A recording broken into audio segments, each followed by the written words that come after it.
Good morning, everyone. It's Joker, and today we are back with another slime video. And today we're doing a video that I think a few people have requested that I just haven't gotten around to, and that is talking about what I personally would consider the best enchantments for the gear. Now that the tourism district has come out, it's been here for about a month or so, and the enchantment process is pretty well understood. Now would be a good time to kind of let players know what would be considered the best for each different piece of gear. So I'm going to start off with is that one, these are my opinions, right? If you want to build your characters differently, then by all means have at it.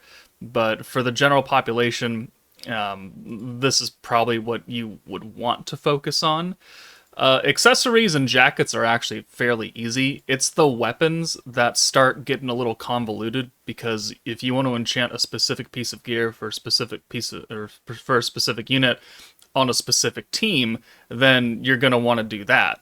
But generically, there are a few things to watch out for. So let's get the easy ones out of the way first. Okay, so starting off with the accessories, if you click into it, you can go to the applied effect list and you can see, all the things that they do. I've kind of made it easier just by putting it on a spreadsheet. So accessories, you have 5 options of varying different percentages based on, if it's a silver, a gold, or a rainbow style of buff. But essentially, you have HP, stun evasion, poison evasion, bind evasion, and frostbite evasion. Most characters you're going to want to go with HP because the more HP you have, the better off you're going to do because you're going to survive a little bit longer.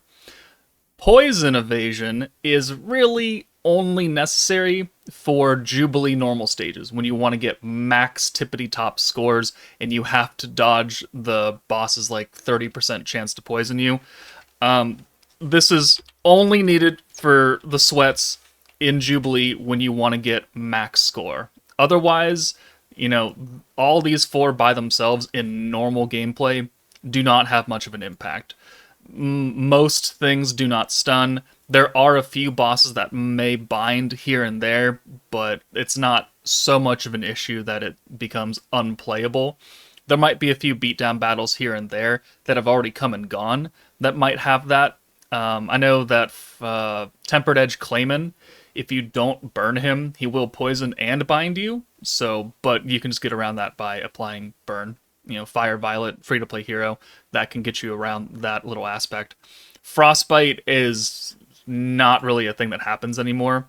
So, bind evasion, very limited. Frostbite, none, and stun evasion, really, no one else really stuns you at this point. You stun them before they can stun you, or they just don't stun you at all. So, most players, when they're doing their accessories, should focus on HP stats, unless they are going for poison, of which case you want to put that poison on the green necklace, the Verdant Green necklace, because that has a base 10% chance to poison dodge, and then you add 5, and then you add 10, and then you add more to it, and that's pretty much how you want to go. So for like Valor Cup gear, you generally want to go with HP. You can, if you're using like Light Shizu or Raphael, you could go with guard power, but I think that's jackets. So yeah, I wouldn't really worry about that. So HP, HP, HP, HP. So realistically, go full HP on most of your stuff, and if you're going to do poison, make sure you're actually putting the poison dodge enchantments on the poison bracelet, necklace, whatever it is. Other than that, don't worry about it. Next up are the Elemental Jackets, or Valor Cup Jackets, and they have just raw defense, counterattack rate, crit resistance, pierce resistance, and then the lower ones have guard power and counter resistance. Again, this is pretty much most people will want defense. The only time you want guard power is for Valor Cup, and that's only if you're running like skill fused Light Shizu or Space Raphael to give you guaranteed guard. And even then, you have to guard to get the extra guard power. So sometimes it doesn't hit if you're using Light Shizu. Like, she's an 80% chance. If they hit that 20 and they don't guard, then this means nothing to you. So most jackets should be defense focused. So, like, I've got this Valor Cup gear, guard power, defense, and defense. Like, I think that's a pretty good spread because I am running a guard team, right? This Valor Cup, defense, defense, guard power again. If we go down to, like, Shizu, though, I don't really use her in Valor Cup. So I have defense, pierce resistance, but then, again, defense down here. So pierce resistance, if I could get rid of it for more defense, I 100% totally would. But it didn't roll like that. Another piece of gear that I have done is Isis, the free-to-play gear that takes the extra special stuff. I gave her defense, and I didn't roll anything better than that, so I will roll for more defense, because pierce resistance and counterattack rate especially are just disturbingly situational, right? There are only some bosses that are going to crit and pierce you on a consistent basis. They all have that natural chance to do it, which I know feels like 100%, but in reality, in the game, it's listed as like 5%, but it always seems to happen. And so you might think that going pierce and crit resistance on every single piece of gear would be helpful. I would really caution against that. Guard power, again, is only good for Valor Cup. Counterattack resistance, also it seems like whenever you don't want to counter, they do. This just means that you will take less damage when they do happen to counterattack you. Counter rate is, you will have more chances to counterattack. On some cases, that's actually not what you want to do. So realistically, most people should have defense enchantments on, and then situationally, you'll put guard power on if you're running a guard team in Valor Cup. Other than that, these other 4 ones that are not done are just none. I would not put... If you have the choice to get rid of these and choose something between guard power and defense, I would do that. Alright, the final part is talking about weapons, and this gets very subjective based on what unit you're putting it on, what their skills are, and what team you want to run them on. So if we take a look at, this Aqua right here, she is giving everybody, including herself, pierce rate and pierce power. So if you want to capitalize on that and give her more pierce power, then you totally can. But if you are going to put in, that's running on just her own support skill. But if you're trying to make Aqua a DPS character, and you're going to put, like, the masked hero with her to give her guaranteed crits, well, then maybe she would benefit from crit damage, right? It becomes very subjective on what you're trying to do with, said team. And as a rule of thumb, most of the weapon enchantments you want to do are only going to be for DPS characters. Blanc, Guy, Jean, Hinata right here, Exalted Champion Milim, I skipped over her, where is she? Right here.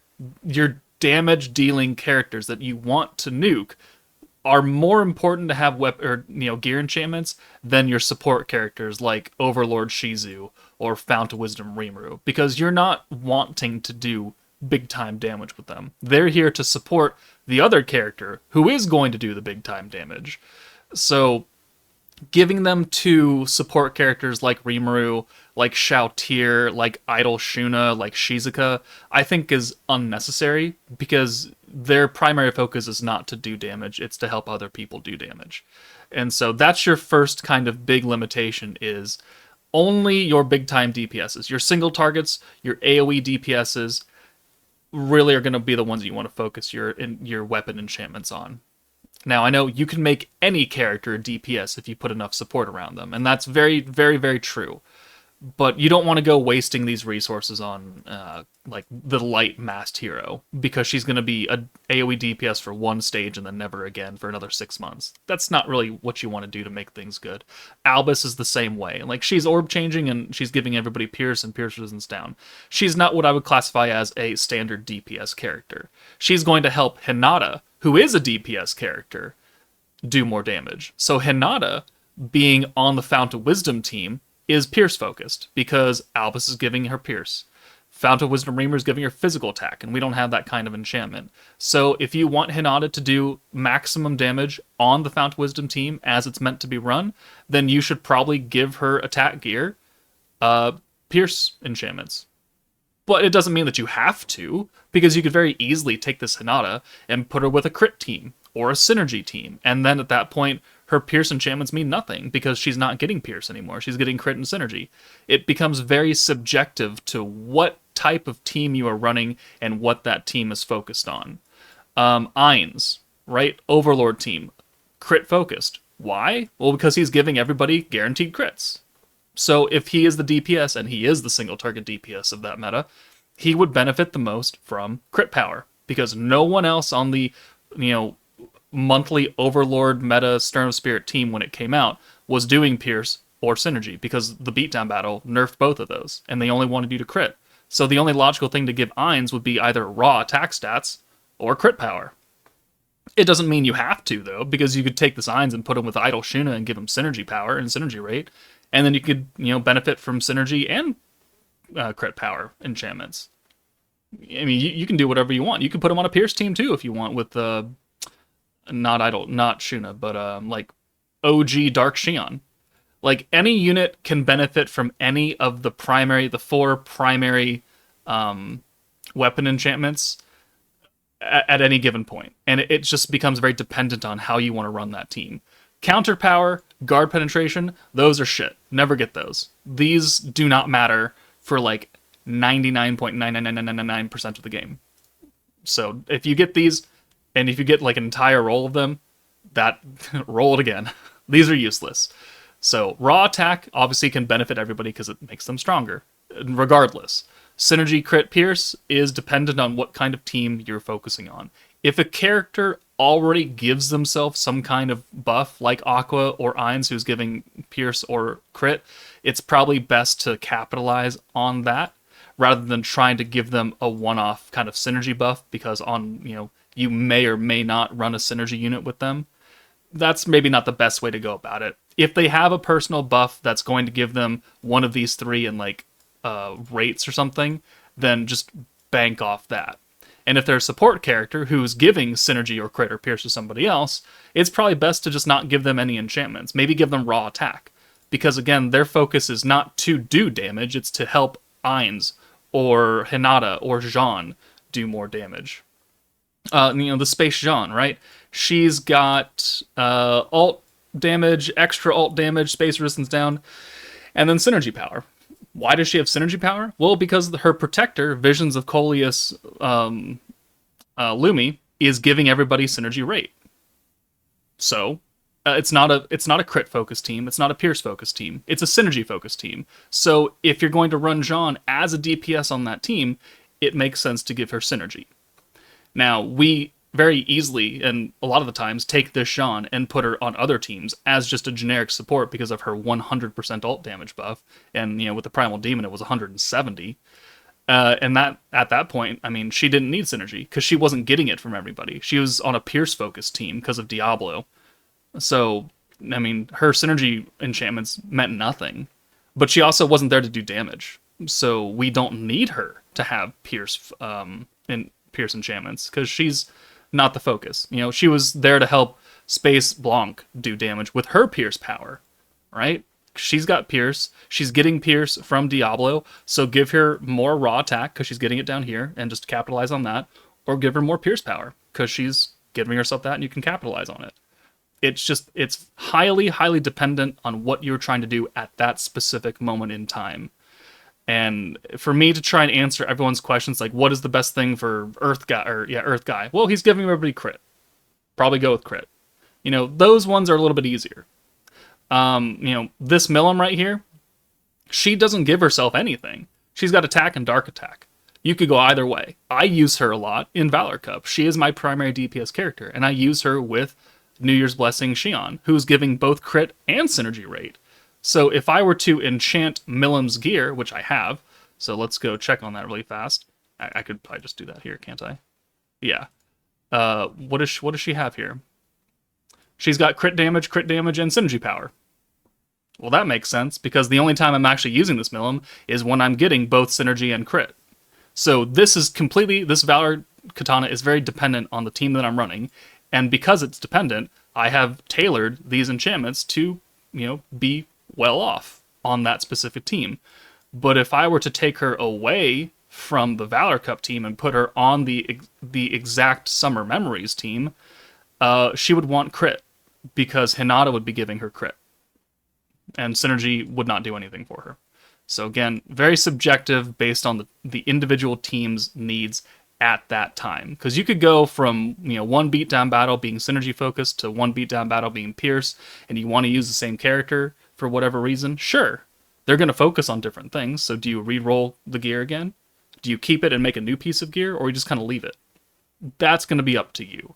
So it's going to be very difficult to tell people on a one-to-one basis what they should do with a specific enchantment for weapons on a specific unit, because it's going to change. Your needs are going to change, and there's no way that I can keep track of that on my own, because that's not my box. You got to do what you got to do with what you have available. But hopefully this video, gave a little bit of clarity onto what people should definitely focus on. Accessories, HP most of the time, poison evasion for limited Jubilee attempts, defense on jackets, and guard power for Valor Cup only, and then weapons, again, subjective as hell.